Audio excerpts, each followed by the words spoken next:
I think that Devon Larratt proved something against Levon Saginashvili in their match at East vs West that is extremely interesting. But in the same way, Levon kind of proved the exact same thing, and that is that any strategy that heavily relies on your ability to bend your wrist is probably just an inferior strategy, at least in the super heavyweight category.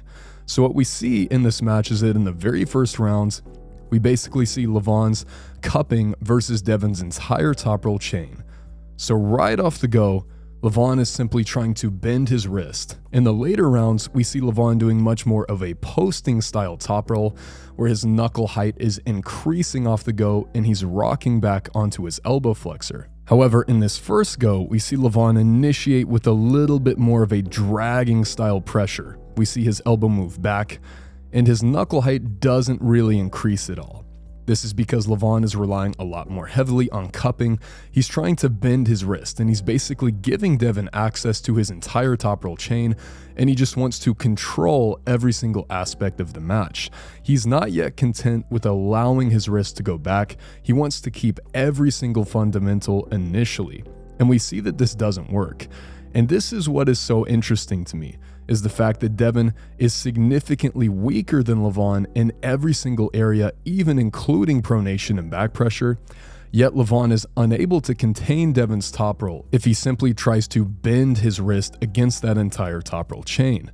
Now we see later in the match that Levon switches his strategy. He ends up going up and over the top of Devon. But in this very first ready go, when Levon is simply trying to contain, he is unable to do so. In my opinion, Levon has the very strongest cupping in the history of arm wrestling, and Devon does not have the very strongest top roll in the history of arm wrestling. Probably either Hermes or Levon have a much stronger top roll than Devon does.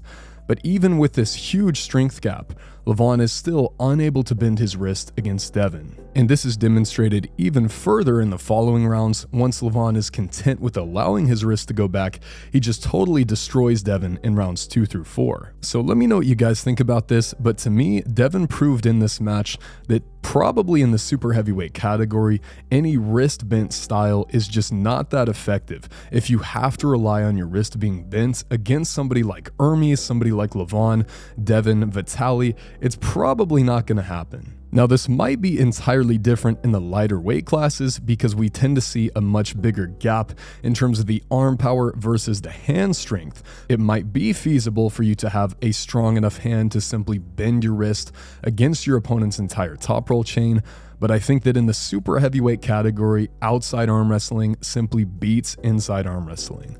But let me know what you guys think about this, because we haven't seen a ton of super high level inside pullers, and maybe we just need to see more of those pullers to balance everything out. But currently, at least for me, the more that I see, I tend to think that outside arm wrestling is simply superior to inside arm wrestling.